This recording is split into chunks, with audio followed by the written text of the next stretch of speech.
everyone! Olá para todos! Estamos aqui em mais um short vídeo da nossa plataforma aí do EJATech e nós vamos continuar com o vocabulário do vídeo passado. Se você está assistindo os vídeos em ordem direitinho, você vai gostar pra caramba desse aqui.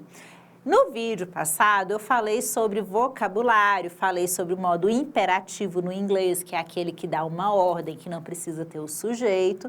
E agora eu vou falar um pouquinho mais sobre verbos. Vamos lá? Nós vamos falar sobre verbos no Simple Present e no Simple Past, que é uma coisa que vocês trabalharam bastante aí na apostila, que vocês trabalharam bastante aí na plataforma de vocês, naquele texto aí sobre arte, que vocês leram e fizeram as atividades avaliativas. Então, esse aqui é uma revisão de como que funciona o Simple Present, que é o tempo presente, e o Simple Past, que é o tempo passado. Nós vamos usar o vocabulário lá do nosso bolo de cenoura. Vamos lá? No Simple Present, que é o tempo presente, eu tenho in a blender, que seria em uma tigela, the carrot, eggs and oil. Se você lembra do vocabulário, na tigela você vai adicionar cenouras, ovos, óleo e misturar. Palavra mix em inglês, ó, facinho de você lembrar. Mix, misturar. Vídeos remix, músicas remix são músicas remisturadas. Então, mix, misturar. Add ou add é o verbo adicionar. Observem que essa aqui é a forma no tempo presente. Ele está mandando você fazer em tempo real. Adicione, é o aqui e agora. E se for uma coisa que já aconteceu, como que fica essa mesma frase no passado? Eu vou acrescentar ed na minha palavra. Add fica added. Mudou só isso na minha frase. Observem que o começo da frase continua, os ingredientes continuam, eu só vou acrescentar ed nos meus dois verbos, que são adicionar e misturar, que viram added e mixed. Regra básica para fazer o Simple Past dos verbos regulares, eu vou acrescentar ed nos verbos regulares. Quando o verbo for terminado em y, eu posso transformar esse y em i, fica added, com algumas exceções que a gente tem aí nas listas de verbos da plataforma. O verbo put. Uai, professora, das duas colunas está igual? Tá, porque o verbo put é o que nós chamamos em inglês de verbo irregular. Os verbos irregulares do inglês são aqueles verbos que o passado deles ou ele muda completamente de forma ou ele não muda nada. Como assim? Se é irregular e não muda?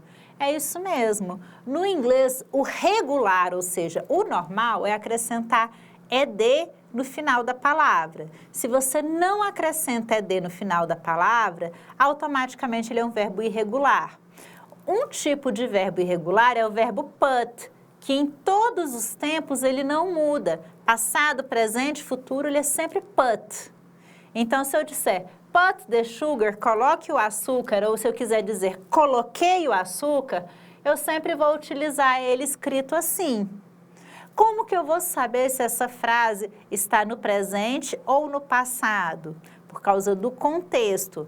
A minha frase anterior, na primeira tabela, no Simple Present, eu tenho add e mix no tempo presente. Então, eu vou deduzir que as minhas orientações continuam no tempo presente, na segunda linha. Mas aqui eu estou no tempo passado. Eu coloquei ed nas duas formas verbais. Então, se eu estou dando as orientações em sequência, eu vou deduzir que esse aqui está no passado. Às vezes, eu tenho algumas palavras que me indicam também se a frase com verbo irregular, ela está no presente ou no passado. Por exemplo, se eu encontrar essa palavrinha aqui, put the sugar and beat again for 5 minutes. Coloque o açúcar e bata por 5 minutos. Now, agora. Eu estou dizendo que é presente. Agora, se eu coloco a mesma frase e coloco Yesterday. Eu estou dizendo que foi ontem, é passado. Ou um passado mais recente, se eu escrever aqui 5 minutes ago. No final dessa frase, put the sugar and beat again, coloque o açúcar e bata novamente, for 5 minutes, vírgula. 5 minutes ago, eu estou dizendo, coloquei e bati há 5 minutos atrás. Olha só. Então, quando eu tenho expressões como yesterday, ago, que indicam passado, eu ajudo a identificar que esses verbos irregulares estão no passado. É uma dica. In a boil or in a mixer, add and mix. Novamente, nós temos sempre os mesmos verbos, porque aqui é uma receita. O add virou added. O mix virou mixed. Ó, na mesma frase eu tenho um verbo irregular e um verbo regular. O put não muda, o mixed vem para o passado. Então, put the it and mixed. Coloque o fermento e misture. Slowly with a spoon. Devagarzinho com uma colher. Lembra que eu falei? Spoon é qualquer tipo de colher. Viram que o passado em inglês não é tão difícil? Perguntas simples. Outra revisão aí que vai ajudar vocês bastante. Falei aí dos verbos no passado, que normalmente a gente acrescenta ed no final. Vamos falar agora sobre perguntas simples. Lá nos primeiros vídeos, eu falei sobre como fazer perguntas em inglês. Fiz um vídeo curtinho aí, 8 minutes, 8 minutinhos sobre perguntas. Revisão. Perguntas simples, que eu posso responder com sim ou não. Normalmente, para fazer uma pergunta, eu posso utilizar verbos auxiliares, frases que começam com do, com does, são perguntas no tempo presente. Frases que começam com did, são perguntas no tempo passado, simple past. Perguntas com can, com will, todas são perguntas no presente, ó. Perguntas com is, am, are, são perguntas no presente. Perguntas com was e were são perguntas no passado. Aconselho vocês a anotar isso aí no cantinho do caderno. É ótimo para na hora que você está na dúvida se é presente ou se é passado. Apareceu did na sua frase, ela está no passado. Apareceu was, apareceu were na sua frase, ela está no passado. E todos esses aqui são verbos auxiliares. Por que eles são auxiliares? Porque eles nos auxiliam, eles nos ajudam a fazer frases afirmativas e a fazer perguntas. Por exemplo, eu quero saber se você gosta de café. Como que eu vou perguntar se você gosta de café? Vou colocar o do no começo da minha frase, que é o meu auxiliar de fazer perguntas no tempo presente. Do you like coffee? Olha que fácil. Do you like coffee? Pergunta começa com verbo.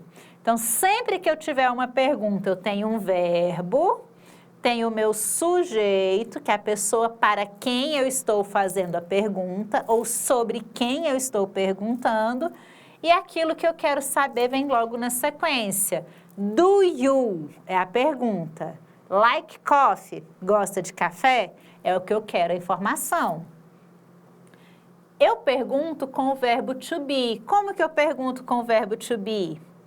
O verbo to be, ele pula para frente da frase. Então, se eu estou na dúvida se uma frase é uma afirmação ou uma pergunta, eu procuro pelo verbo to be, ó.